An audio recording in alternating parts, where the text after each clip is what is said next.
இந்த வெயில் காலத்துக்கு ஏற்ற மாதிரி இந்த மீன் குழம்புங்க. 2 ஸ்பூன் நல்லெண்ணெய் ஊற்றிக்கோங்க.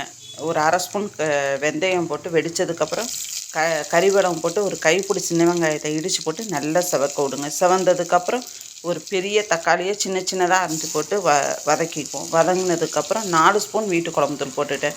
ஏன்டா நான் புளி எல்லாமே கம்மியாக தான் ஊற்ற போகிறேன். அதனால் 4 ஸ்பூன் வீட்டு குழம்புத்தூள் தேவையான ஒரு உப்பு போட்டு நல்லா வதக்கிக்குவோம். வதக்குனதுக்கப்புறம் ரொம்பலாம் எண்ணெய் கக்காதுங்க. ஏன்டா வெறும் 2 ஸ்பூன் தானே எண்ணெய் ஊற்றிருக்கேன் உங்களுக்கு. அதனால் லைட்டாக அப்படி சுருண்டு வந்ததுமே 2 குடம்புலியோ நல்லா 1 மணி நேரம் ஊற வச்சு ஊற்றிக்கோங்க. ஒரு நெல்லிக்காய் அளவுக்கும் பாதிக்கும் கீழே தான் நான் வந்து புளி கரைச்சி ஊற்றிருக்கேன். ஏன்டா இந்த வெயிலுக்கு புளி அதிகமாக நம்ம சேர்க்க வேணாம். ஏன்டா ரொம்ப வெயில் அதிகமாக இருக்குது. மாங்காய் போடுற மாதிரி இருந்தால் குழம்பு கொதித்ததுமே மாங்காவை போட்டு நல்லா ஒரு வேக்காடு விடுங்க. மாங்காய் வெந்ததுக்கப்புறம் நான் வந்து தேசப்பொடி மீன் தான் எடுத்துக்கிட்டேன். உங்களுக்கு இது ஒரு கொதியிலே வெந்துடும்.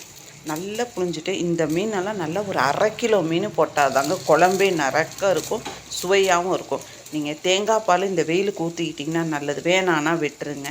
ஒரு கொதியிலேயே பாருங்கள் எப்படி எண்ணெய் திரண்டு நிற்கிது. இத்தனைக்கும் நான் எண்ணெயே ஊற்றலை. நீங்கள் தேங்காய் பால் சாப்பிடுவீங்கன்னா ஒரு கொதி வந்ததுக்கப்புறம் நல்லா கெட்டி தேங்காய் பாலாக ஒரு 1/2 மூடி தேங்காய் பால் எடுத்து ஊற்றி கொதித்ததும் ஆஃப் பண்ணிடுங்க.